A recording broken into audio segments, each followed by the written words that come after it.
Lukas 8 ayat 4 hingga ayat yang ke-15. Perumpamaan tentang seorang penabur.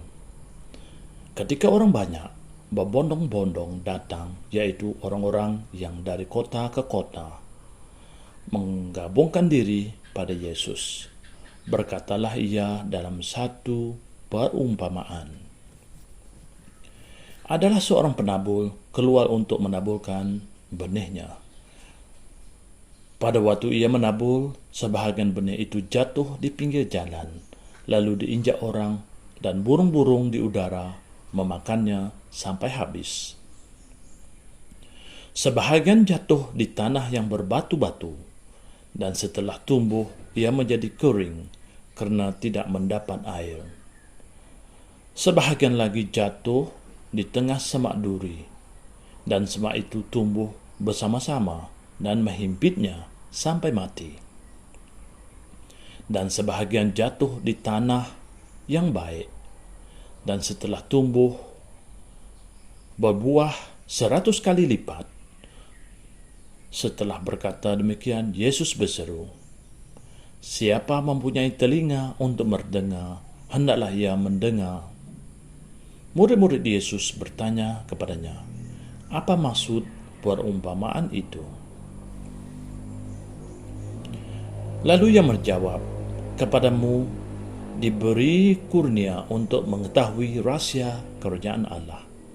Tetapi kepada orang-orang lain hal itu diberitakan dalam perumpamaan, supaya sekalipun memandang mereka tidak dapat melihat, dan sekalipun mendengar mereka tidak mengerti. Inilah arti perumpamaan itu. Benih itu ialah firman Allah. Yang jatuh di pinggir jalan itu ialah orang yang telah mendengarnya, kemudian datanglah iblis, lalu mengambil firman itu dari dalam hati mereka, supaya mereka jangan percaya dan diselamatkan. Yang jatuh di tanah yang berbatu-batu itu ialah orang yang setelah mendengar firman itu menerimanya dengan gembira, tetapi mereka itu tidak berakal. Mereka percaya sebentar sahaja, dan dalam masa percobaan mereka murtad.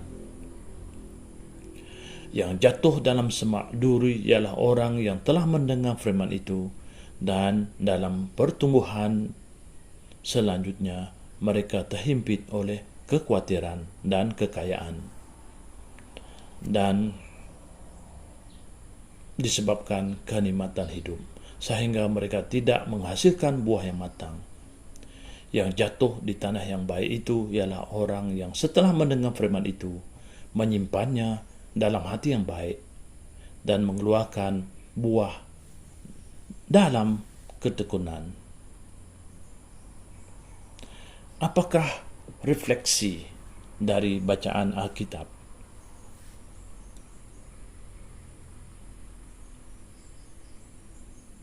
Empat jenis tanah menggambarkan kondisi hati kita. Tanah pinggir jalan, yaitu hati yang tidak mahu menerima firman Tuhan. Ia mendengar sahaja, tetapi tidak mahu menerima, sehingga pada akhirnya iblis merampas firman tersebut. Tanah yang berbatu-batu bermaksud hati yang menerima firman Tuhan, tetapi tidak berakal, sehingga ketika penderitaan dan penganiayaan datang, maka orang tersebut segera meninggalkan Tuhan, yaitu murtad.